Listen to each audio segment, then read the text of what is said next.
से कहना धन गाजी समागम ग्राउंड में, जहाँ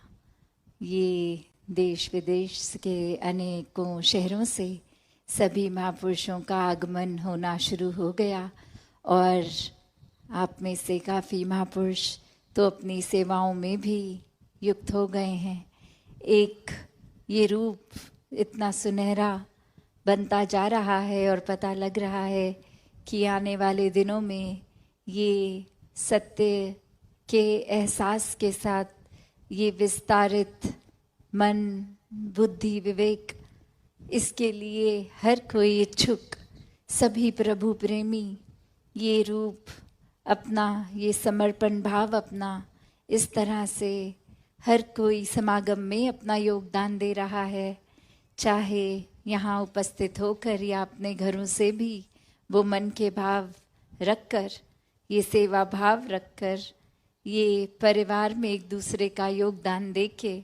ऐसे भी अक्सर महापुरुषों को देखा गया कि परिवार के कुछ सदस्य पहले सेवा में आ जाते हैं और बाद में कुछ समागम करने के लिए। तो ये तालमेल का जो रूप है कि ये भक्ति भाव तो हर एक में है,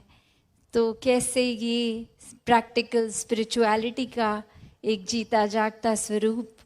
जहाँ एक घर की जिम्मेवारियों को भी पीछे नहीं करना और अपने आध्यात्मिक पहलू को भी आगे रखना है, तो कैसा ये जो भाव बनता है ये सभी संतों में झलकता है, ये व्यवहार में, सोच में, एक भाव में। तो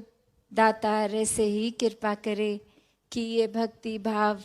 हर एक में बढ़ता चला जाए, मन में तंगदिलियाँ ना आए, मन में कोई भी ऐसे भाव जो दूषित कर दे ये सोच को, या फिर हमारे ही नज़रिए को छोटा कर दे, एक शॉर्ट साइटेडनेस कर दें, एक लार्जर पर्सपेक्टिव नहीं देखें। तो ऐसा एक रास्ता अपनाना नहीं है, क्योंकि संतों ने तो दिलों को हमेशा विशाल ही रखा है अपना, और ऐसा ही हर किसी का दिल ये निराकार ने इस तरह ही बनाया है कि ये दिल में तो ये संसार का मालिक, ये खुद ही परमात्मा, ये निराकार, ये कादर तक समा जाता है। इतना बड़ा दिल हर एक इंसान को दिया है, तो खुद ही हम क्यों अपने दिलों में ऐसी दीवारें बना बना के अपनी सोच को इतनी छोटी कर लें कि फिर ये विस्तारित रूप भी एक खुद ही छोटा कर लें, एक खुद ही घुट घुट के ख्यालों को मन में बसाने दें। तो ये जो असली रूप, ये जिक्र भी आज सत्संग में बार बार हो रहा था कि इंसान का असली रूप ये परमात्मा, और इसी से मिलन का मौका ये जीते जी इस जीवन में है। ये ब्रह्म ज्ञान द्वारा हर कोई अपने जीवन में परमात्मा को शामिल करते हुए, हर समय इस परमात्मा को अंग संग देखते हुए एक भक्तिमय जीवन जीने के लिए उत्सुक। तो ये ब्रह्म ज्ञान हर समय के लिए मन में जहाँ बसता रहे, हर कोई एक अपने आप को संतमति से युक्त करें, ये मानवीय गुणों से युक्त करें, एक परमात्मा से जब भी एक अपनी लिप जोड़ें, ये नाता जोड़ें, तो वो किसी ना किसी सेल्फिश, एक अपने कोई फ़ायदे की सोच से नहीं, पर ये बेगर्ज रूप में ही एक भाव मन के हर एक के परमात्मा से जुड़ते चले जाएं, और अपने जीवन में रूप इंसान का है तो वाकई ही इंसान बने। नहीं तो एक शायर ने भी जैसे कहा, आदमी, इंसान, फरिश्ता, खुदा, इंसान के हैं अनेकों रूप, कि कैसे एक ही इंसान जहाँ अपने आप को किसी भी लेवल पे ले जा सकता है, कोई तो इस तरह से जीवन जी लेता है कि वो एक आदमी है तो आदमी का ही जीवन जी रहा है, एक वही रोल्स एंड रिस्पॉन्सिबिलिटीज इस माया में इस तरह जी रहा है। और कोई अपने आप को वो सब करते हुए भी अपने मन में ये रूहानियत के साथ जुड़ के इंसानी जीवन ऐसा जी रहे हैं कि वो फरिश्ता नाम दे दिया कि ये तो चाहे इंसान के शरीर में है, पर ये कितनी एलिवेटेड सोल हैं, ये कैसे एक फरिश्ता रूप अपना जीवन जी रहे हैं, ये तो हर एक के काम आते हैं, ये तो हर एक के लिए मन में दर्द रखते हैं। और कई तो ऐसा भी जीवन में प्रभाव छोड़ देते हैं कि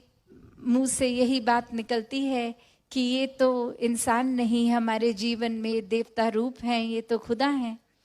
तो बात वही कि ये शरीर हर तरह की कैपेसिटी रख लेता है, किसी भी तरह के कर्म कर लेता है, एक हैवान वाले भी, एक देवता वाले भी। तो कैसे एक क्या हमें करना है उसका तो एक हम पे ही ये निर्भर है कि ये रास्ता साफ है, ये सच्चाई, ये परमात्मा भी उपस्थित है, पर किस रास्ते पे चलना है वो किसी ने हमें रोकने नहीं आना। गलत रास्ते पे जाने से हमें खुद ही ये चेतनता रखनी है कि जब जब निराकार को हाजिर नाजिर रखेंगे तो वो एक सही रास्ता ही अपनाया जाएगा। एक छोटी सी भी कहानी ऐसे ही कि कैसे एक बच्ची का जन्मदिन और उसको जानवर देखने का बहुत शौक़ होता था और वो कहती अपने माता पिता से कि एक ज़ू होता है जहाँ जानवर रखे जाते हैं, तो वहाँ पे उसको ले जाया जाए, जन्मदिन पे वो जानवर देखना चाहती है। और वहीं घर में कोई त्योहार का भी समय और यहाँ माता पिता वो त्योहार के हिसाब से काफ़ी एक गेस्ट को इनवाइट भी कर चुके और बच्ची का भी दिल नहीं तोड़ना चाहते, तो एक तरकीब निकालते हैं। वो कहते हैं कि जो जो मेहमान आ रहे हैं उनको फ़ोन करके बोल देते हैं कि आप कोई एक जानवर अपने साथ लेकर आएं। और ऐसे ही कोई अपने साथ बिल्ली ला रहा है, कोई कुत्ता, ऐसे अनेकों जानवरों के साथ अब वो उस घर में जैसे ही आते हैं और वहाँ एक गाड़ी जिसमें सब आते हैं और बोला जाता है कि आप अपनी गाड़ी में अपने जानवरों को छोड़ दीजिए और आप अंदर आ जाइए। और वहीं वो बच्ची की माता एक सरप्राइज़ करने के लिए वो सारी गाड़ियां मेहमानों की पार्क्ड और उसमें अनेकों जानवर, और वो बच्ची जैसे ही इतने सारे जानवर देख के खुश हो जाती है और दौड़ती हुई घर के भीतर अपने पिताजी के पास कहती है कि गाड़ी में बहुत सारे जानवर आए हैं। और वहीं पिताजी कहते हैं, अरे बेटा नहीं, ये तो आदमी हैं। तो कैसे ये भाव कि चाहे ये तो एक मजाक रूप में, एक हंसी के रूप में शायद ये कहानी किसी ने उस भाव से लिखी हो, पर अगर पकड़ने वाली बात है इसमें कि ये एक बच्ची जो देख रही है कि गाड़ी में जानवर आए हैं, पर वाकई में तो गाड़ी में तो इंसान जानवर लेकर आए थे। और कैसा ये इंसान का रूप, जो एक भाव जो लेखक ने इसमें दर्शाना चाहा कि कैसे ये जानवरों का आना नहीं, इंसानों का आना हुआ एक तरह से। और वो इंसान बताने के लिए परिचय ये दिया जा रहा है कि इंसान है, ये जानवर नहीं है, जानवर नहीं आए, इंसान आए हैं। तो कैसे ये रूप इंसान का बदलता रहता है, जैसे मन में भाव वैसा ही रूप। और कैसे ये रूप के अनुसार एक कैरेक्टरिस्टिक बनता है, एक हर किसी के साथ वो फिर इमोशनल एक फीलिंग भी आती है दूसरे को कि कहीं किसी के आने पर सुकून मिलता है और किसी के आने से बेचैनी। तो कैसा एक अपना परिचय बनाना है जो कि एक असली परिचय तो ये परमात्मा ही है एक हर एक इंसान का, कि असली रूप तो इस आत्मा का परमात्मा ही है। बस ये शरीर, ये आकार कुछ सालों के लिए जैसा भी है वैसा है। तो ये जो असली सच्चाई है, एक असली परिचय, ये सेल्फ रियलाइजेशन की बात जो है, तो ये तो एक परमात्मा ही है जो असली रूप इंसान का, और इंसान के ही ऊपर है अब कि जीते जी अपने असली रूप वो स्रोत की ओर जाना है, या फिर एक बनावटी रूप, एक शुरुआत एक बुरी सोच से, एक छोटे छोटे खुदगर्जियों से करते हुए, और यहाँ तक एक जानवरीय प्रवृत्ति भी अपना लेता है, और बिल्कुल झिझकता नहीं इंसान फिर किसी को गिराने में, चोट पहुँचाने में, किसी के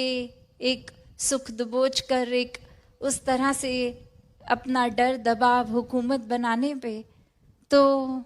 इंसानों को तो जहाँ परमात्मा स्वरूप बनना है, ये उद्देश्य है इंसानी जन्म का,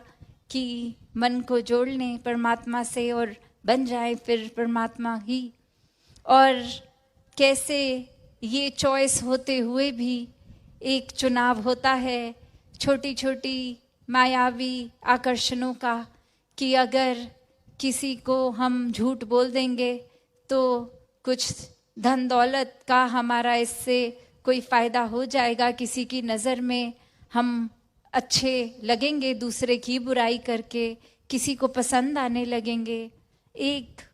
रूप ऐसा भी बना लेते हैं कि हम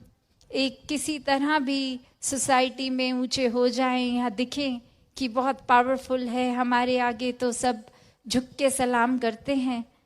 तो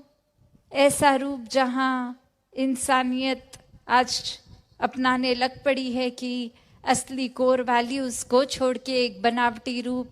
चाहे उसमें इतना जिक्र बार बार जो आता है कि ये हमेशा से रूप अलग होते गए, कि पहले अगर एक किसी इंसान को कोई पसंद नहीं करता था तो उसके आने पे एक तरीका कुछ ऐसा होता था कि वो अगर घर भी आए हैं तो एक अपने कमरे में अलग चले गए, या उस इंसान के आगे अखबार खोल के पढ़ने लग गए और ऐसे करने लग गए कि कुछ बहुत ज़रूरी है इसलिए उनसे बात नहीं कर सकेंगे, व्यस्त हैं। तो वो उस तरह से झूठ बोल दिया या एक्टिंग कर ली बिज़ी होने की। और आज वही, चाहे एक साइंटिफिक प्रोग्रेशन की वजह से नए नए गैजेट्स आ गए हैं, मोबाइल फ़ोन्स आ गए हैं, तो आज ऐसा ही कि अगर किसी से हमें बात नहीं ज़्यादा समय बिताना तो किसी अपने मित्र को बोल देते हैं कि 10 मिनट में हमें फ़ोन कर लेना, कि हम फटाफट ऐसा बोल दें कि अब हमें जाना है और आपके साथ नहीं रुक सकते, एक ऐसे चुपके से मैसेज पहले ही कर देते हैं। तो कैसे ये बात वो नहीं है कि कोई गैजेट बुरा है या कोई एक नए ज़माने के हिसाब से बुरी चीज़ें आ रही हैं, ये तो सोच की बुराई है। वरना तो अगर उदाहरण देखें तो एक चाकू तो अपने आप में चाकू है, उसका काम तो काटना है, वो अपने आप में अच्छा या बुरा नहीं है। जिस इंसान ने वो चाकू पकड़ा है उसकी नीयत डिसाइड करती है कि वो चाकू से अच्छा काम ले या बुरा ले। एक डॉक्टर में सर्जिकल नाइफ उसके हाथ में, तो किसी बीमार आदमी का इलाज ही होगा, अच्छाई होगी, चाहे वो चाकू से उस समय शरीर को काट भी रहे हैं। और वहीं किसी दानव प्रवृत्ति वाले इंसान जो दंगे फसाद कर रहे हों, उनके हाथ में चाकू तो किसी मासूम को भी पीड़ा देते हैं।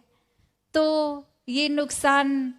कोई समय के हिसाब से टेक्नोलॉजी का नहीं है, ये तो सोच का है, जो आज भी अगर किसी के अंदर बुरी सोच आए तो सब साधनों का दुरुपयोग ही होगा। और पहले जब इतना प्रोग्रेस नहीं था उस समय भी देखें तो भी बुरी सोच वालों ने तो हमेशा नुकसान ही किया है, और ये नुकसान अपने आप से शुरू करते हैं। ये ख्याल भूल जाते हैं उस होड़ में कि दूसरे का नुकसान हो जाए, उसी की ओर लगे रहते हैं। एक अपने मन को पहले जो जला रहे हैं, अपने मन का नुकसान कर रहे हैं, उसके बारे में तो सोचते ही नहीं हैं, पर उसको भी कितने समय से मन में प्लानिंग कर करके कि वो इंसान मिलेगा तो ऐसा रवैया रखना है उसके आगे, तो कब से अपनी भी नींदें उड़ा रहे हैं। और जिस इंसान का नुकसान होना है उसको तो आराम है, उसको तो पता भी नहीं उसके अगेंस्ट कोई साजिश रची जा रही है, वो तो घर में आराम से सो रहा है। और ये भी पॉसिबिलिटी है कि अपनी तरफ से जो नुकसान किसी का करना था वो कार्य कर भी दिया, और फिर भी वो सामने वाला संत प्रवृत्ति हर चीज़ इस निराकार की रज़ा को मानते हुए कि चलो ऐसा हो भी गया तो भी हमने मन पे असर नहीं लिया, वो दूसरे सामने वाले के लिए तो कोई बुरी सोच भी नहीं रख रहे, कोई असर ही नहीं हुआ हो जैसे। तो यहाँ नुकसान किसका, जो इतनी देर से अपने सोच को, बुद्धि को, मन को जला रहा था, और जिसके लिए जला रहा था उस इंसान पे तो सिर्फ परमात्मा का ही रंग चढ़ा हुआ। तो ऐसे ही हर कोई अपने जीवन को किसी भी परिस्थिति में उभार के इस निराकार का जिस तरह असीम विस्तार है, वैसे ही अपने मन और सोच को विस्तारित रूप दे सकते हैं इसी के साथ जुड़ के। तो हर कोई अपने जीवन को भक्तिमय जीवन इस निराकार के साथ जोड़ के बनाकर जीते चले जाएं। साथ संगत धन्यकार जी, महापुरुषों जी। चैनल को like, share, comment and subscribe करें।